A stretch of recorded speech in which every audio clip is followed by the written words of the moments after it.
Do I really have to do cardio? No. How do we know if I'm overtraining? Ready? Should I cut weight in Go. competition? RDLs. How much protein am I supposed to always? Is it ironic that a podcast about Strongman is hosted by a woman? I think that's kind of the point.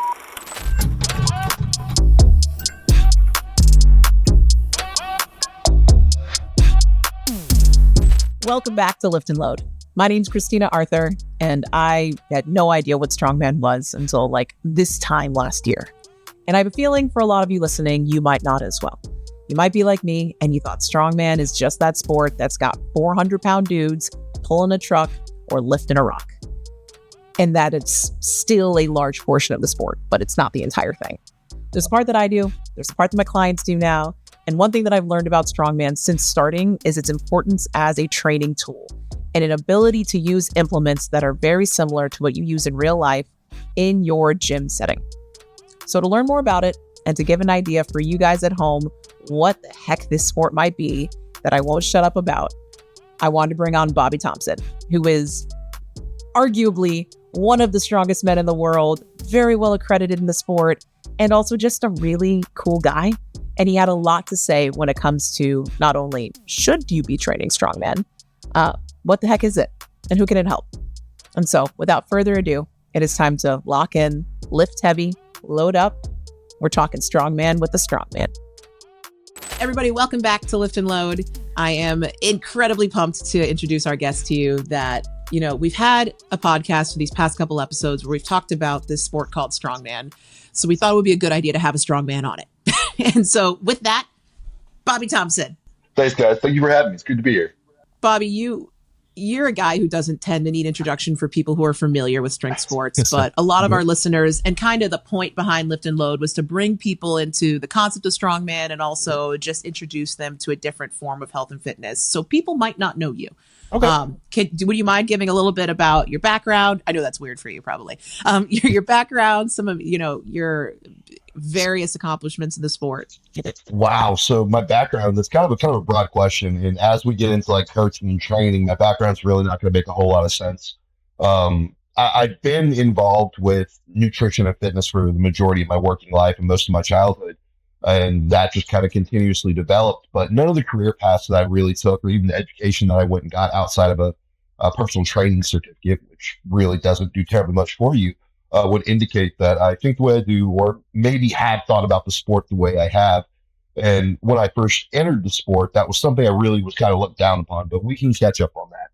As far as things I've done, I've been really kind of the standing tail as I've been to some really big contests a lot more often than most of the guys on the circuit right now, being World's Strongest Man, the Arnold Classic. I think if I go to World's Strongest Man this year, it's my 6th appearance there. I think I'm going into my 5th or 6th Arnold appearance. I've got 4. The large contests have added up. I was an amateur world champion in 2019.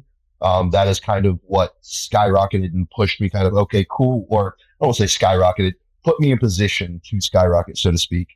But prior to that, life was pretty simple. I was a personal trainer. I worked for the government for a short period of time. I bounced and worked in personal security for about a decade, none of which was related to the government. So no fun questions. No fun questions. I've done all the cool things separately to include the traveling, just done all the cool things together. As far as who I am in background, guys, that's kind of in a short burst. What brought you to strongman? Because you are an open weight athlete, right? You've got the beard, you've got the look. You're also incredibly fit. So that's one thing about you that I take a look at you because, and anyone who's not currently following on Instagram, highly recommend, because there's a lot of content about nutrition behind being a big dude and being in the sport. And people don't associate that with strongman. They go, I am big, I am strong, I pick up the thing, I put it down. And you're a very well-rounded athlete. Well, and that's interesting. You tell me I'm a big guy, and I understand general population I am, but I'm often the smallest guy in the lineup. So it's kind of like, 6'1", 330, 350 pounds. I'm still a little dude. It just is that way. Thor Bjornsson on more than one occasion he's basically out-profiled me. He would take a half step forward and shift himself to get out of a camera angle, and then Bobby's gone from the lineup. And these are at massive top 10 shows, and the photos will come out. Damn it, Thor. But in terms of just nutrition and training and being in the condition I'm in, I didn't start that way. Getting into strongman was kind of a fluke. I was a personal trainer at a gym.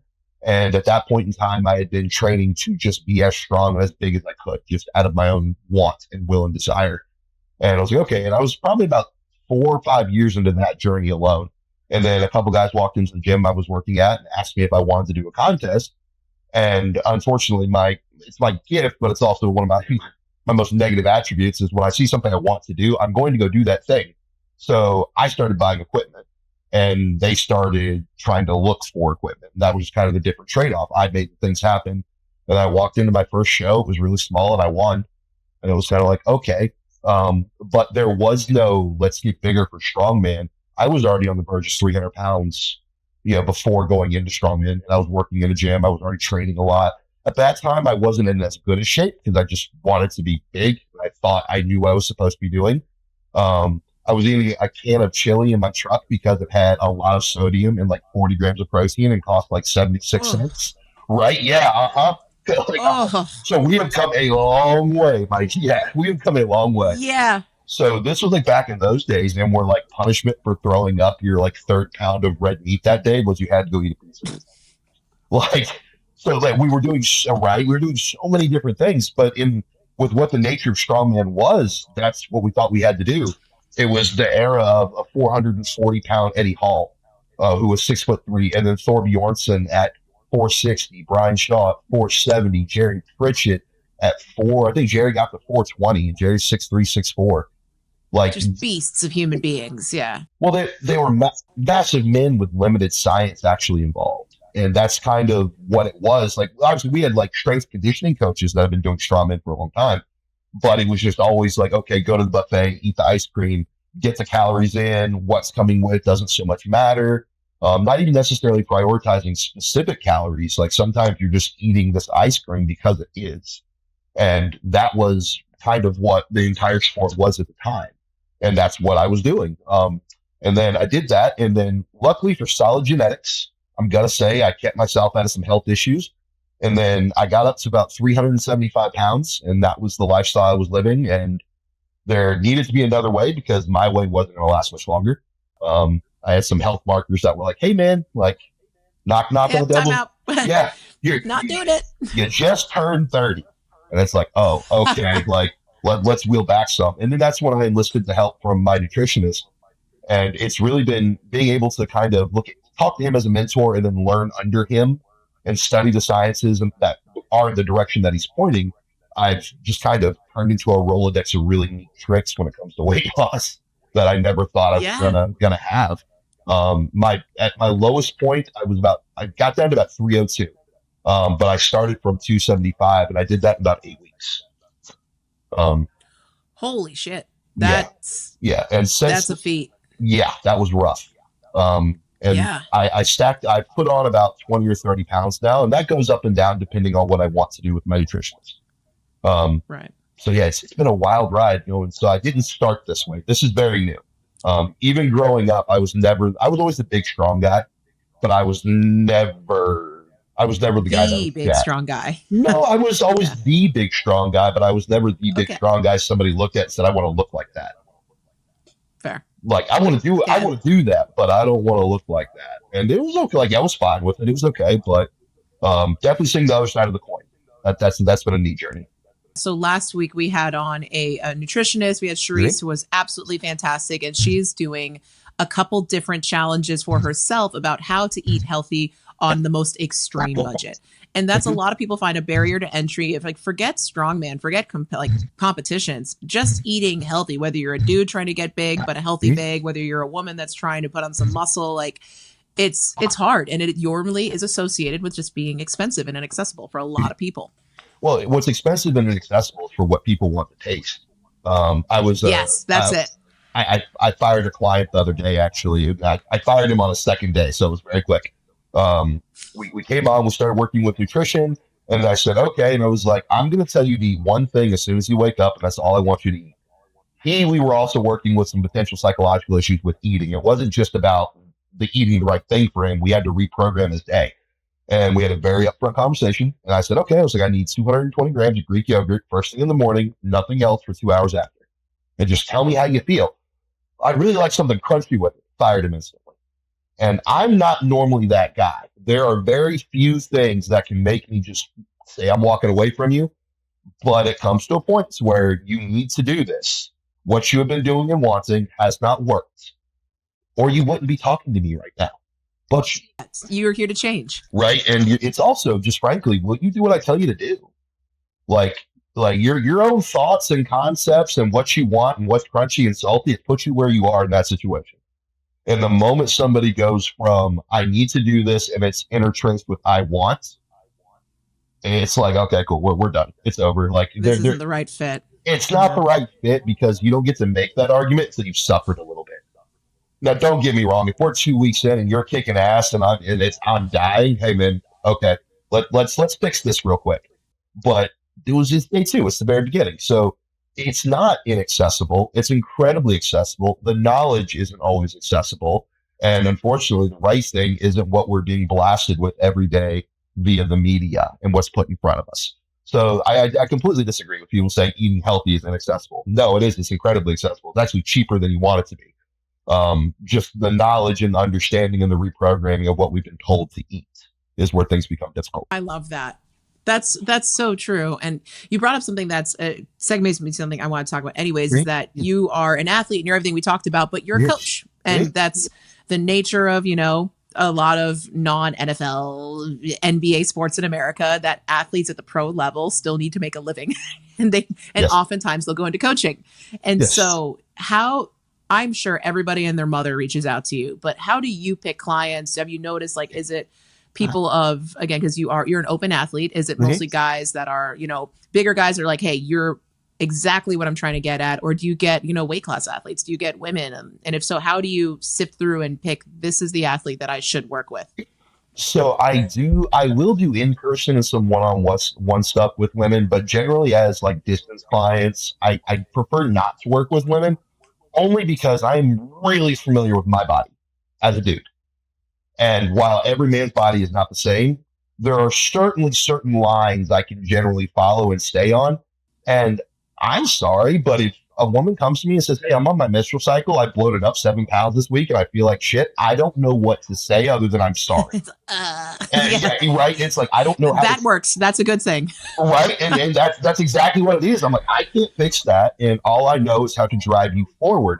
And your body's doing this thing that I can read about in a book. And yes, and I've got sisters, I've got aunts. Yes, I've been in a relationship before, but I can read it in a book. But part of being a coach is also me being able to say, hey, you're being kind of a wuss right now. I need you to go get your job done. And, I just really, how would that, I tell you what, ladies, how would that exchange go? Not great for you, man. Right? It would not. Yep. See, I'm not stepping in a minefield, and it's got nothing to do with women other than I just feel like that's a mess waiting to happen. And I also accept the fact that I could potentially cause harm. That's the other thing, and I'm just not about that. So when cycling back into men, up till recently, I did only work with open men.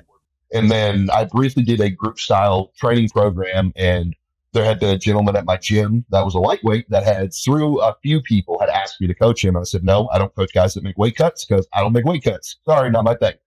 And he actually lied to get into the group training course that was online.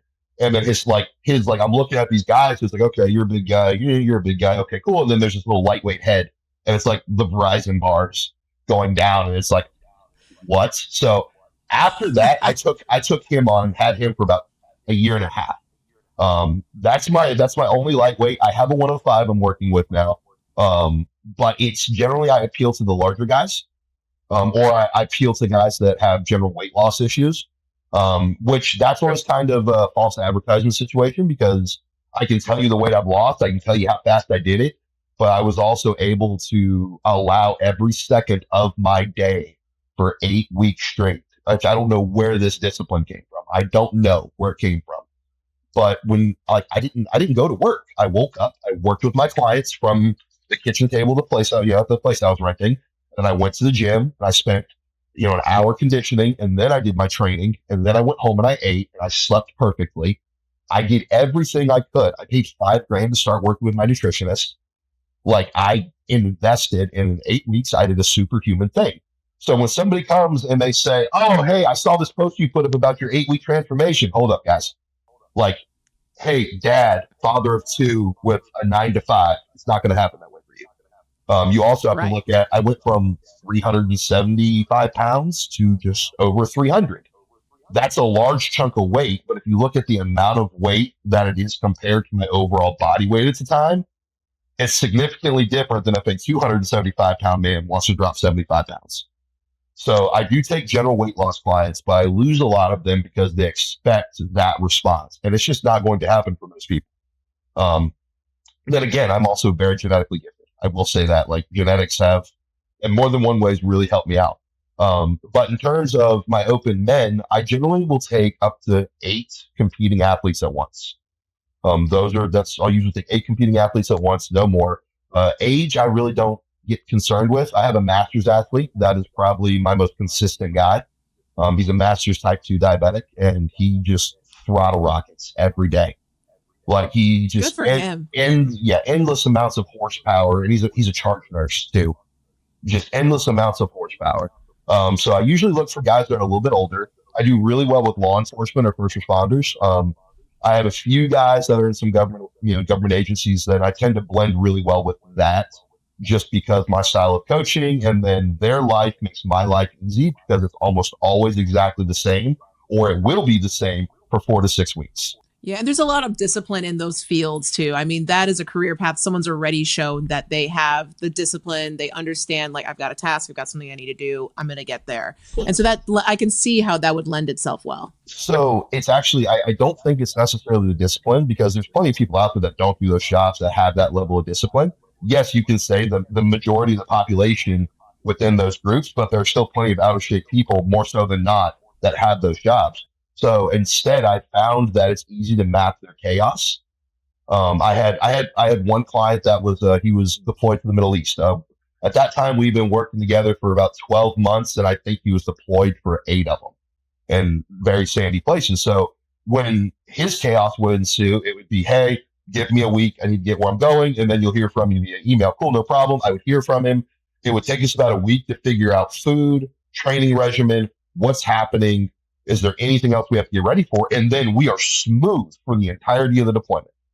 And as where you won't see first responders deploy unless they're on call. And even if they're on call, it's a very mappable situation as long as it doesn't change. Right? But if you give me somebody who has a 9 to 5, they're going to get stuck in traffic. If they have multiple kids, that's just, as a parent, that's unmappable chaos. You cannot prepare for that. So I don't think it's necessarily the discipline out of the individuals. I think it's those that can, no one's life is not going to be chaotic, and the problems are always going to occur. But when you put yourself in position to have new problems every single day, that's when it's like, okay, there's some behavioral things we have to shift here. And that's when you start seeing success. No, that makes a lot of sense. So are these, you can keep it as vague as you know, are these clients that you found that tend to be more of, military first responder, are they training strongman, or are they just like weight loss and general PT training? Like, because that's pretty cool if there's like function. In my opinion, strongman is the most functional strength training out there. I train them exactly the same. That's cool. Now, again, if we have a contest coming up, like, my guys that are deployable and not competing, they're never going to touch a circus dumbbell, but we are doing unilateral shoulder press based movements with and without leg drive, seated, standing, like, prone, whatever it may be. Like, we're still doing those motions, but we're just not going to go touch a circus dumbbell unless one of them comes across one and goes, hey, let's do this thing. Okay, it's not beneficial, but it's going to make you feel good. Let's do this. And so when we were first coming up with the concept with Lift and Low, we were like, holy crap. Like, I personally got introduced to Strongman. We're now going on 9-10 months. Yeah. And I had been a strength and conditioning coach for years, though, and I didn't realize it, but I was almost training through strength and conditioning. There was a lot of functional fitness. There were a lot of functional movements. But I feel like what I was doing before was just like a piece of the puzzle of what is truly functional strength training. Because that's all Strongman is. Mm-hmm. There's a really awkward, really heavy thing. Figure out how to pick it up and move around with it, right? And figure it out and pick it up in the way that makes the most sense for you. So when you take a look at, because I wanted to use this episode as a chance to almost talk about like, what the hell is Strongman? And so like, how I'd experienced it, and so I'd love to hear both of your opinions on it. I just see it as the most functional strength training there is. It's the kind of strength training that I can get a 47-year-old mom to do, and it's the equivalence of carrying groceries, and it's picking up kids, and then I can get an 18-year-old football player, and it's helping him on the field. And so that's how I view strongman personally. So I agree completely. I think, though, we oftentimes confuse the sport and maybe, I guess, the show that strongman is versus what strongman training is. They're not the same thing. They're oftentimes very different, and one gets people hurt, and then most people can benefit from the other. All right. If you press a circus dumbbell, it's not meant to be pressed. None of the implements in strongman are necessarily meant to be moved. And there is a value of variety to that. And it's kind of like, okay, I need to move this thing that's not meant to be moved. And that's where the word functional comes in, right? Because that's functional for everyone. And functional is kind of like that catch-all word. But when we're looking at strongman in terms of developing the human body, we almost have to look away from all the really cool implements and just come down to the base view, letting that be a sandbag or stone, count those as the same one, a log, and then a barbell. Outside of that, there's really not much in strongman that cannot be done with other basic implements that are probably a little bit safer to work with. Now, we're not counting sleds as part of strongman. That's been in strength and conditioning longer than I've been alive, and strongman's not going to take it. So strongman attracts people, and the strongman training attracts people because it's a cool and different thing. And it's also something there's almost a level of mythology attached to strongman, looking at Thor Bjornsson and just what strength has been throughout history and many different cultures. And that's just kind of continued into today, and it's just morphed. So people see strongman and they see the circus dumbbell, or they see you leg pressing a car, and that's where their brain goes for strongman training. Well, they just want to go touch the cool thing, right? When it comes to actually what strongman training is, it's closer to CrossFit with a little bit of skill work than anything else I've ever seen. And most people in America who start strongman have never done a sport before in their life, or at least haven't done one within an age frame and time span in which it actually mattered. So that's where it's like the Strongman Institute is perfect, because kids want to play with toys and they want to play with things. A kid wants to pick up a car. Like, if you can get a kid to pick up a car, you'll get a kid to pick up a barbell, right? Yep. Unfortunately, if you get an adult who sees a car being picked up, they'll go pick the car up and they won't go pick the barbell up. That's the difference. That's the danger of strongman. So with strongman training, and what is it? It's best been described to me as concurrent training by a man much smarter than myself. And I tend to agree. Strongman stresses cardiovascular capability as a necessity, not as a measured part of the sport very often. I mean, let's be honest, everyone should be able to try really hard for 90 seconds. Like, let's just I'm sorry. Yeah, right? If you can't, we've got bigger problems. Exactly, right? So endurance is never really measured in strongman, but you see the athletes that do it the best and the longest always have endurance, right? Or at least nowadays, for the most part. And people miss that fact. They want to come play the game, but they don't want to do the training. Now, CrossFit, they stress the cardiovascular side of things, and they test it. And they do test strength to some degree, especially now where they're log pressing and doing max deadlifts in contests. It's amazing. Yeah, I noticed that. I was like, the blend is really there. And I see people training, scroll through reels, and it's a CrossFitter. I'm like, but they're doing sandbag to shoulders. I'm like, hold on. The issue we run into is that in strongman, to do the necessary all-out strength, you need to be able to stay alive long enough to get there, and your body has to be able to withstand the pressure that happens. But we're never measured on the necessity of cardio until somebody gets hurt or somebody dies. So that's the most dangerous part about the sport, and that's something all of my clients lose weight except for my 105. That would be counterproductive. My 105 guy, and then my lightweight.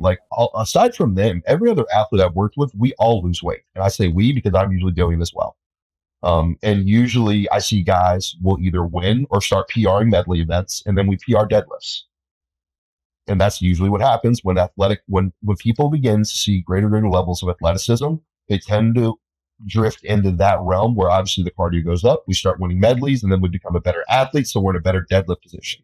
Because we're winning medleys, our glutes are working more, therefore our lower back is healthier, and then our deadlift skyrockets.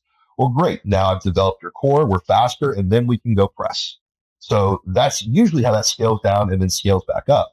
The problem is nobody wants to scale it down, right? And then the other kind of dangerous thing Strongman has done is that it's introduced the first intramural amateur adult sport nationwide that It's has true. I mean, you don't have to never be been a done. athlete to do it. Yeah. It's Nope. like I can be 41, never touched anything in my life, and I'm going to go compete next weekend because there's a show. I'll sign up. And some guy's got a circus dumbbell in his garage, and and you've never touched one before, and then we have a torn labrum. That's unfortunate, right? It's a really, really cool thing, but at the same time, it's extremely dangerous. And I think it's important as a coach that I explain to athletes, it's like, okay, hey, your 20 rep overhead max is going to matter for the next 6 weeks. Oh, okay. Or like, hey, you're going to have to do a 5K skier. That's something I have planned. You're going to have to accomplish that goal one day. Obviously, that's a large goal for very specific situations. But I think as a coach, again, we have to stress that ability. I generally build in with most of my guys 3 times a week a session where it's just movement for 8 to 12 minutes. Now, it's programmed out. I don't want to call it a WOD for copyright reasons, but that's basically what it comes down to. Yeah, that's basically what it comes down to. It's not incredibly skill-based. It's like a ball slam, a skier, get your spoiled, you have one, and a treadmill. And it's, it's, hey, do this much here, this much here, and this much here, and don't stop. And it's like, okay, go dive for 8 to 12 minutes. Most people can't do that. Most people can't dive for 8 to 12 minutes. Now, if we look at the average time most athletes across the board spend moving in a strongman contest, it might total up to 5 minutes if you include the warm-ups you have to do. So how could you necessarily, I don't understand how somebody wants the privilege of moving slowly for the course of 5 minutes when they cannot move fast for a consistent 5 minutes. Like, I genuinely don't understand where that's been lost, but it has been. So when we say strongman training and what is it, it's a dangerous question. And it's an advertising sale thing too. So everyone wants to do the circus dumbbell. And I use that one a lot because it's the one, if you're not doing strongman, there's no real purpose for it. Like, there's just not, right? Like, but everyone wants to do the circus dumbbell. It's like, okay, have you pressed a regular dumbbell? Do you know how to press a dumbbell? Do you know how to generate force from your lower body to your upper body? Did you learn how to be explosive before the age of 12? Because you're probably not going to learn how to do that now if you haven't been, which isn't a requirement, but I need to know if that's something you haven't done yet. If you haven't, then you have to backtrack. And that's something that even when I'm speaking, I will talk about strongman training as, the functional strength training, and not necessarily refer to strongman training as go pick up that circus dumbbell. Because when I started strongman, I looked at that dumbbell and said, nope. I was like, I'm going to go figure out I was like, that looks like I'm going to give myself a concussion today. And so, which I almost did. And I was like, but that sandbag makes sense. And so that is really important when people understand there's stages, and the ability to move has to be a baseline. Because I feel like you get, and I'm not trying to divide this by the genders. I think women, I've had an easier time introducing them to strongman because I'm like, hey, we're going to do this and then this and then this and then this. And they go, yep, got it. Guys are like, well, I played football when I was 17 and I'm big. And I go, that's great. You're no longer that. You're 39 and you're a little overweight and you're by all means measurable. You're very strong as a result. But are you strong relative to your body, or are you just, all due respect, a big fat guy? You might be a big fat guy. Exactly. And it's hard to say that. And actually, for me with men, it's actually really easy now. Again, things that I don't know how I would package that for a woman. I don't. And I think part of me might just want to stay away from it. Yeah, right. It might not be safe. Don't do it. It's not going to come off the same. I'm cool with that. And it's it. But you need to explain that to men. And the worst part is they hear these numbers and they'll be like, oh, well, we weigh the same and we're about the same size. Or like they'll say, oh, I have the genetics to be really big. I'm like, dude, your head just exploded when you bent over to tie your shoes. Like, if that doesn't come with a 900-pound deadlift, you don't have genetics to be this big, and we need to rework this. Like, and I've had really heavy clients. I have one. He came to me, and he was about 411 pounds, but he was 24 years old with a 900-pound deadlift measured in a powerlifting contest. I was like, hey, I'm not in a hurry to make you lose more than 30 or 40 pounds, man. Can we stay at, I want you above 300 pounds. I haven't said that to a client before, but and it's unique. So you see that package, and it does happen from time to time. The problem is everybody gets excited when they see that package. Oh, I could do that. And then the worst part is most people that weigh that much, they have now found a reason not to weigh or not to lose weight, or they found a reason not to get in better shape. And it's like Eddie Hall's another one. You hear people talk about him a lot, like, oh, I'm 6'3", 440 pounds at his biggest. I believe it 100%. I believe he weighed that much. Some guys will lie about it. I believe Eddie told the truth. Eddie was a damn near Olympic qualified swimmer before he ever did strongman. So he had the cardiovascular system with the propensity to survive being 6'3", 440 pounds. And it's kind of like there is no genetic propensity to getting that big. Anybody can gain that much weight. What it is, that's where things get difficult. But can you stay alive long enough to be that big? And most people, unless they have some extreme elements in their life prior, they don't and they can't. And I'm already big. That's great. Congratulations. That's just more work we have to fix. And like everyone's got potential. And I think, there's different levels of the training and then the actual sportsmanship and the comps that people can do really incredibly well. Going back to the intramural thing, while that makes it a possible danger when done improperly, it's also one of the coolest things about strongman because it can get people into sports at an age where here's the problem with athletics in general is it's really easy when you're 7. And it's really easy when you're 12. And you've got sports are a part of life. It's part of school.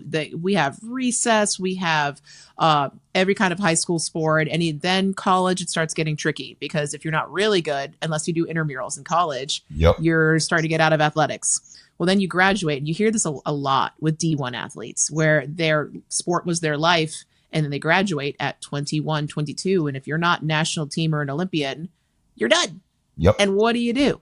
Like, where do you go next? And there are so many. So I'm also a rower, and I got into rowing as already for the record, this is where some horse shit. Master's rower is after like 18. So it was rude for me when I started rowing at 28. They're like, oh my God.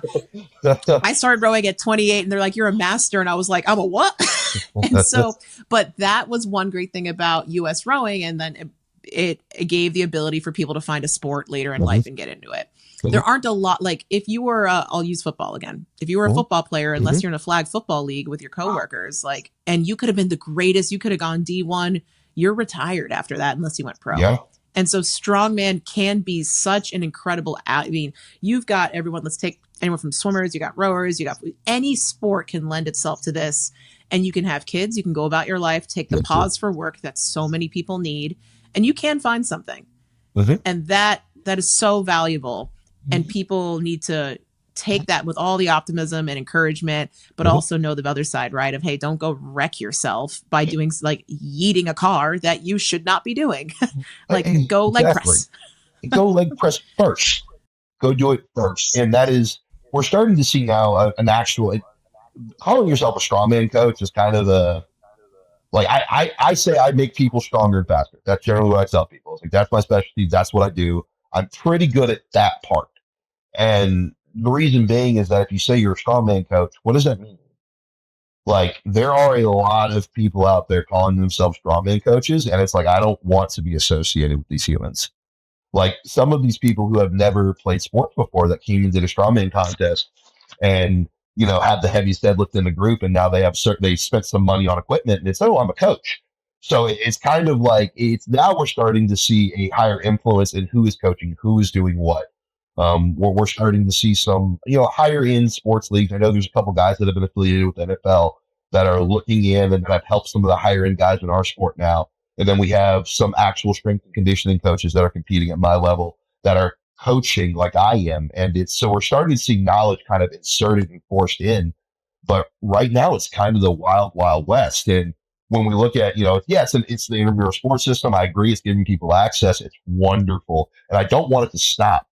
But it's just, there's been so long where being that coach, like there was nobody really to check you. Like the strongman has never had a mat wedding, right? Like we've never had somebody, we've never had somebody who could come check people for saying like, hey, you should probably just stop talking and just admit you're the guy who owns the equipment. Like you could be that guy. That's a great guy to be, but you probably should stop. Yeah.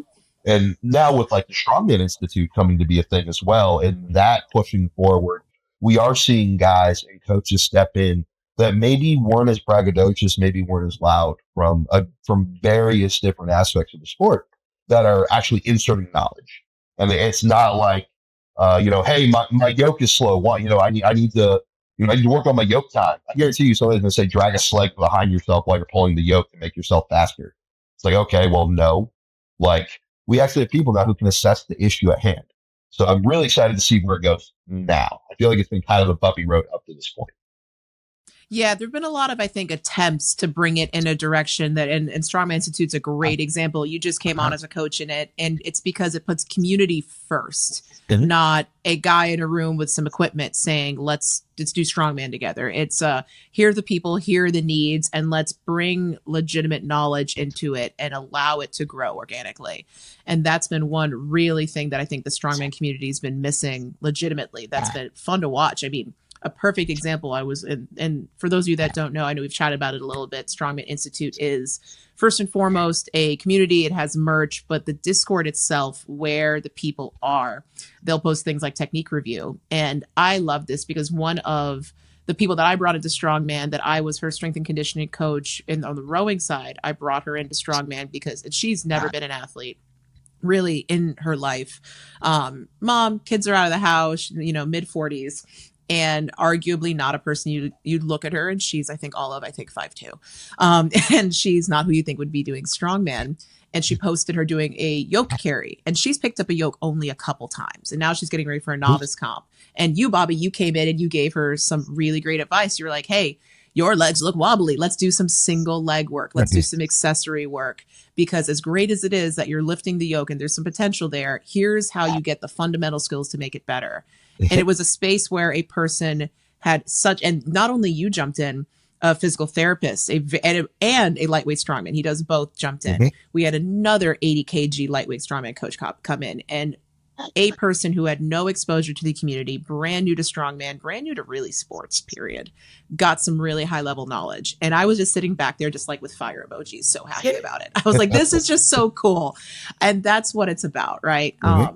And I think finally the masses are getting access to information, and it's no longer being gate kept by one great coach that has a gym somewhere, and that's been really cool to see. And I've seen you've been at a big forefront of that, because not only are you doing stuff with Strongman Institute, you have your own coaching, and you also work quite a bit. I know you work with PSL quite a bit. You're a judge there, and Tyler's spoken obviously very highly of you and how you are.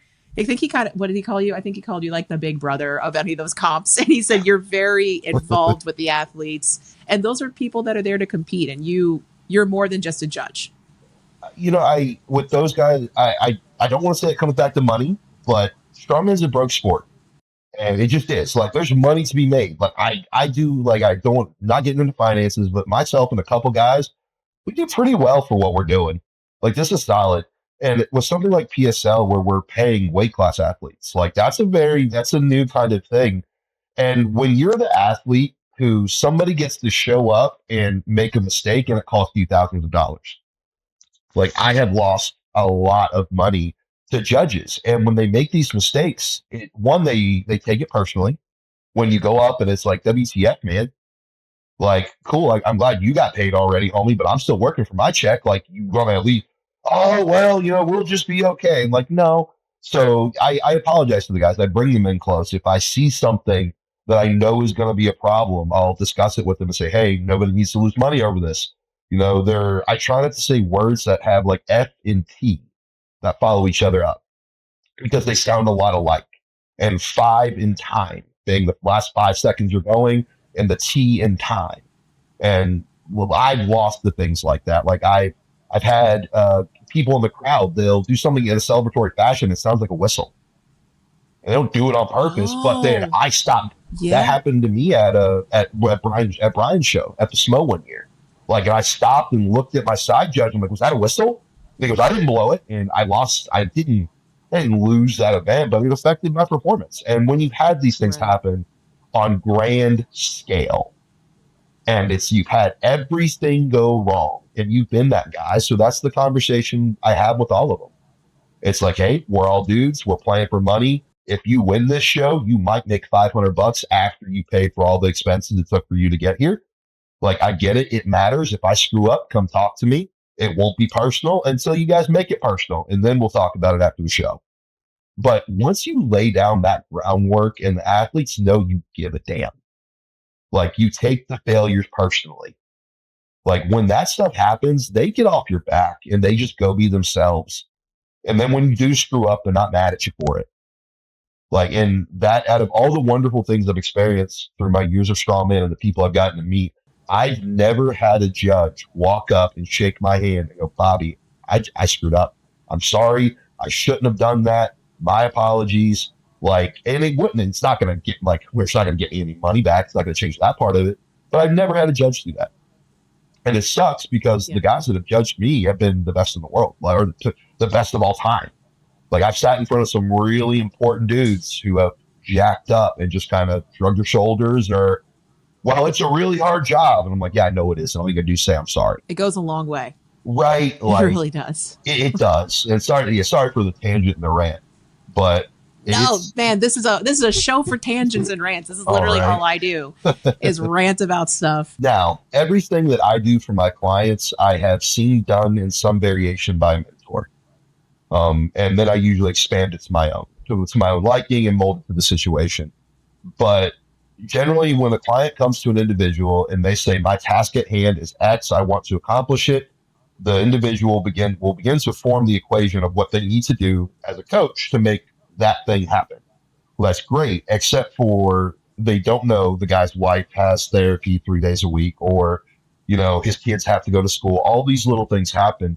And I have had to manage, and coming through strongman, I didn't have it easy, so to speak. Like, I bounced at 3 bars at one point in time while I was working my 9 to 5 for the government. Like, I worked. So I've had the time constraints. I've run into the problems. I've been broke.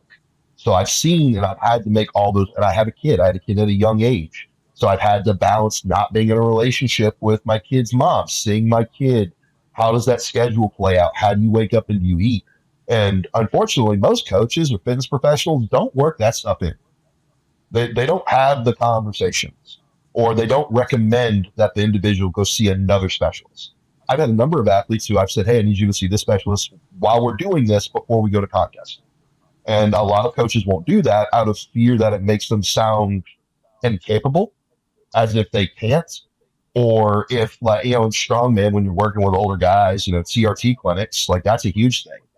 So, like, when, a client comes to me and, they're having X issues and, hey, I said, well, man, I think you need to go see a TRT doctor. Or, hey, my diabetics, I don't do their nutrition. I have 3 diabetic clients.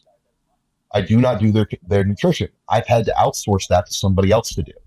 So I feel like most coaches, instead, they take the equation they've been given and they attempt to solve the equation, versus that looking the outside variables being potential illness. Are they intelligent enough to deal with that? And if the answer is no, you simply say no. If the person likes you, they keep you. If they don't, they don't. But when, I just rattled off at how cheap 88 grams of protein was if you eat ground chicken. When I have a client who comes to me and says, well, man, I've got to feed 3 kids. And I was like, that's fine. And I was like, you can get all of your protein in for about $12 a day. And sourdough bread is about $2.50 or about $2.50 a loaf if you get the Great Value brand at Walmart. It's like, oh, well, I need pre-workout. Okay, well, Great Value Energy Sticks is 125, milligrams of caffeine per stick. There's 10 in a box and it's $1.29. Like, your money problem's fixed. Boom. It's like, okay, cool. It's like, well, my kid doesn't want to go to the gym. Okay, well, that means we have to work out at a different time. Well, how do we work that? It's like, okay, well, that means we have to have a 3-day training week versus a 4-day training week. So before you really focus on the skill level of X, Y, and Z, that is the goal is measured by, you need to make sure the environment is fitting for the goal to be accomplished. And if it's not, that doesn't mean it can't be. But then you have to rework the reality of the goal. Being like, is this a 12-month goal or a 24-month goal? Is this a 6-week goal or an 18-week goal? Like, what's the realistic option here? So I think that's the part that separates me as a coach. Just that I begin to diagnose and pull from all these things and see what the issues are. The issue is not that your knee hurts. The issue is that you're going to bed in a shitty mood because you're coming home from work and you've got 3 kids and you're never resting. It's like, okay, well, we need to get you something to calm down your central nervous system before you go to bed. Like whatever it may be, valerian roots, if that's whatever it may be, which will do that for you. I know all of those things seem kind of random, but those are all the problems that people have. And those are usually the people that want to accomplish the goal and can't. So if you find a way to work with those people, you found yourself a pretty decent niche. or niche, excuse me. Bobby, I cannot thank you enough. I mean, not only as I think this has been just a good conversation in general, I think it was just very real about like so many people try to go, hey, this is my sport. Everyone come try it. It's perfect. You'll fix your whole life. And there's some really great, and there's some things that need to be addressed, and there's things that need to be aware of when you start it. But it's just a really raw and unfiltered version of what strongman is, which I can honestly say the athletes I've spoken to, the coaches I've spoken to, the people I've met, Lauren, you're a great example of one, is that everyone's just really real. And if you're not a douche, you tend to be great. So there's really, you're either going to find some of the ones that are just kind of douchey, which I think those people exist and they just happen to do some sports. And then some of the coolest people I've ever met have been in this sport.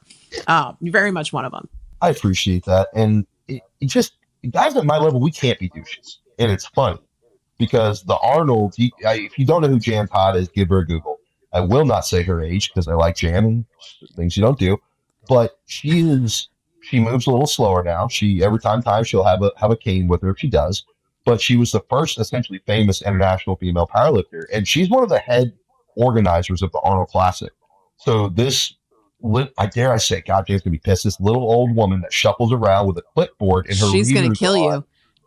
But she turns around and looks at a group of the 10 strongest men in the world and tells us to jump, and we ask how high. Or if we're doing something stupid, she'll talk to us like we're school children. And we just pucker it up and go, yes, it's Jan. And then we have Katie Harrington, there's a couple that owns Rogue, and Katie Harrington is the wife in the couple. Katie Harrington is like, I'm going to get some trouble here. She might be a $130 soaking wet. She's a little tall, she's probably about 5'9". You're getting into dangerous territory, man. You covered age and weight for women in the past. Like, I'm praying for you at this point. You cannot be a douchebag in the open class at my level of the sport. We simply have too many not giant humans that just bend that stereotypical order of, I guess, a rank in public. Like, it's like, hey, you're going to take orders from this little old woman shuffling around. And she's much more than that. She's so impressive when it comes to being a human. Yeah. But you can't be a douche at this level. You can't be. It's not allowed because your ego gets destroyed by somebody 8.5 inches shorter than you and 200 pounds less. With a cane that is now a weapon. So, I mean. I've seen the cane once or twice. I think there was surgery involved when that was there, Jan. You don't have to. Oh, that's fair. That's fair. We'll take that. Yes. But sorry, thank you for having me, guys. I really appreciate it. No, this has been great. And I'm really excited for everything you've got to come this year. I mean, you've got some great comps coming up in your future. So we are going to put your Instagram on here. We're going to put any contact information that people want to reach out to you, just social media wise, and give them a follow, guys. The guy's the real deal. Appreciate it, guys. Thank you.